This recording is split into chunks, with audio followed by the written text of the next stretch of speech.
Siku 460 kabla ya Wakenya kuelekea kwenye debe, joto la kisiasa linazidi kupanda huku miungano ya kisiasa nchini ikipasha misuli moto kabla ya kinyang'anyiro cha mwaka kesho, na huku mikwaruzano kati ya Jubilee na CORD ikipamba moto kuhusiana na utendakazi wa tume ya uchaguzi nchini IEBC.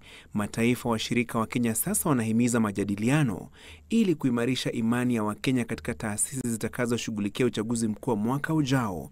Mabalozi wa mataifa 11 ya Ulaya na Marekani hata hivyo wamesisitiza fujo sio suluhu, huku wakiwataka wanasiasa kujiepusha na matamshi au visa vinavyoweza kuzua taharuki nchini.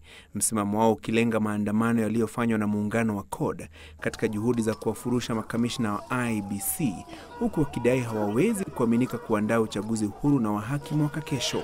Serikali hata hivyo imewataka vinara wa CORD kufuata taratibu za kikatiba kuwaondoa makamishna wa IEBC ofisini na wala sio kutumia njia za kihuni. Mabalozi wa Ulaya na Marekani hata hivyo wamehimiza taratibu mwafaka ziwekwe katika shughuli za usajili wa wapiga kura na utoaji wa vitambulisho vya kitaifa ili kuwawezesha wananchi kushiriki uchaguzi wa mwaka kesho.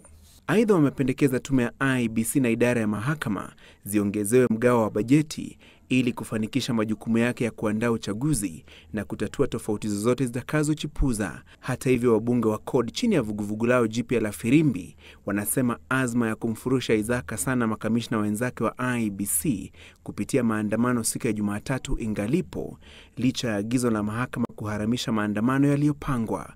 Hatuwezi kwenda katika uchaguzi 2017 tukiwa na tume ambayo itaendesha uchaguzi na ambayo haipendezi ama ni referee ambaye anaegemea upande mmoja. Tume ya IEBC imeandaa kikao na wanahabari hapo kesho kujibu madai ya kinara wa CORD Raila Odinga kuwa imepanga njama kumpa Rais Uhuru Kenyatta kura za bwerere mwaka ujao.